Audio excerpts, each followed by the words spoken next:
So I've got a story to share with you all today while I huff and puff my way up this enormous and icy hill. It is a bit of a long story, and it starts back in October. I've told bits and pieces of it as it happened as a short. Back in October, when it still felt like summer, I had this very tiny tent, and I was set up not too far off of a path, but sort of hidden, but not really. Quiet little spot, very teeny tiny tent for this very big guy.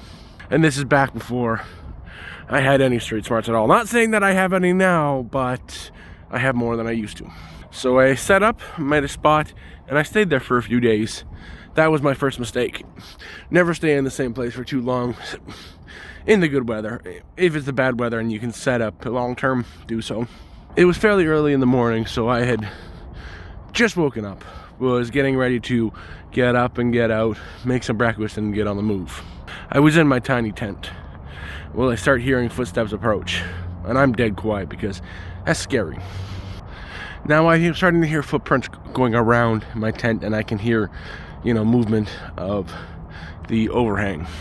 So I say, "Hello, who's out there?" And the guy replies, "Hello, how are you? I'm here to help you." So he says to let him in.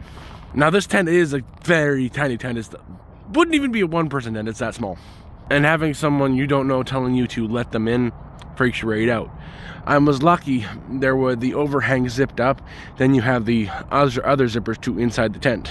But that's one thing that's burned into my memory is his voice. He had a very thick, I'd say Spanish accent. And then he just started to repeat himself that, oh, he can help me, he wants to help me, he can help me, over and over, and to let him in because he can help me.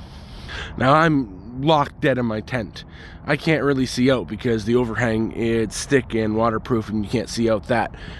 But on the inside layer you can sort of see out, if you know what I'm saying. So he decides he's going to unzip the outer layer of the tent because he's coming in. And I'm scared.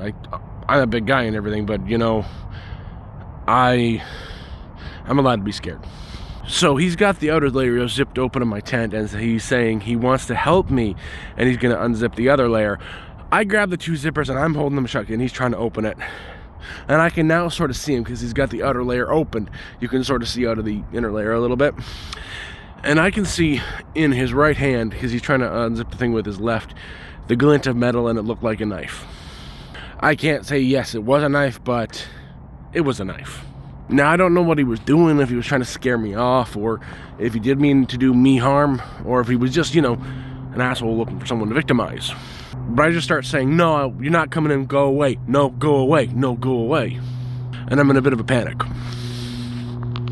And that's something I won't forget, is that was the scariest experience I had out here.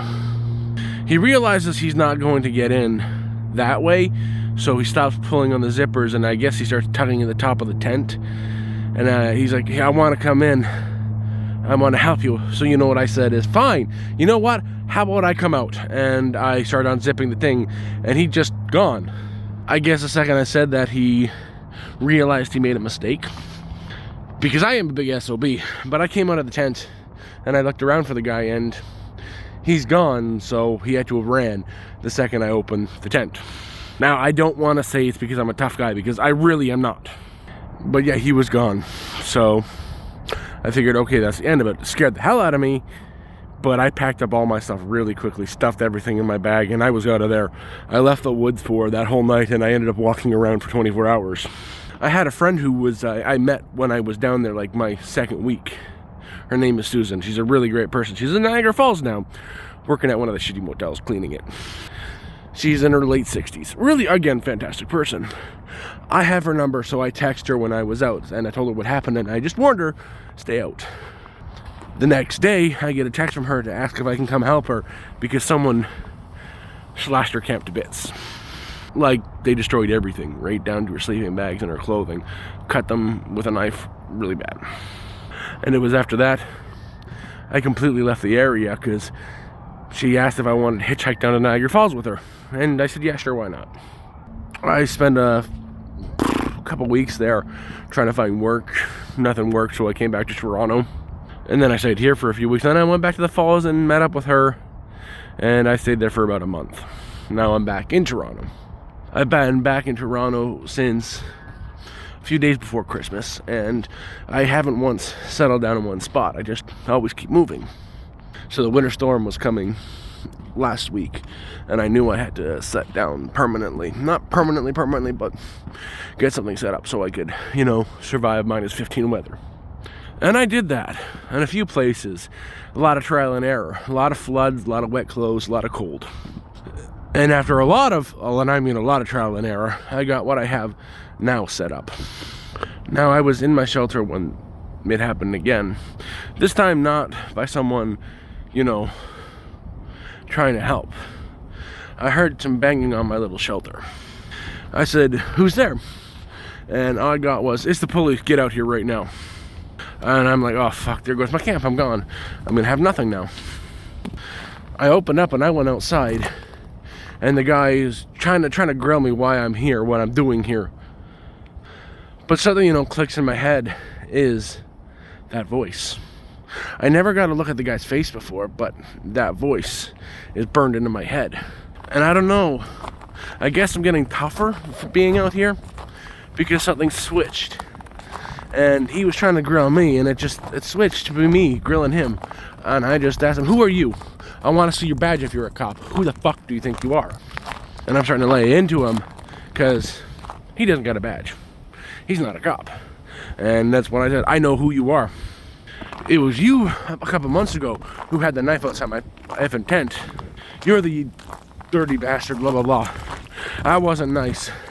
I think I scared the hell out of him because he wasn't a big guy. I think I had a full foot on him, height-wise and shoulder width, and I don't want to talk about weight because I had the weight on him too. But now, I don't know, my fight or flight has kicked in, and it's no longer flight, it's fight. Because I can't lose everything I got. And I swore at him a lot. And I told him if I've ever seen him around here or my camp again, it's not going to turn out well for you. And he left. And I haven't seen him in person since. But actually, the exact same day that happened, I met a person who camps right out near there. I was going for a walk, and he asked if I needed another tarp because he's seen me before. And he has a couple insulated ones extra. And yeah, he helped me set it up. Really nice guy. He had me over to his camp last night, and we got to talking. We sat down, had a hobo stew for dinner, shared a meal, that kind of stuff. And I told him about Psycho, and he asked me, what does he look like? And I told him, and he knew exactly who I was talking about because he's done this before.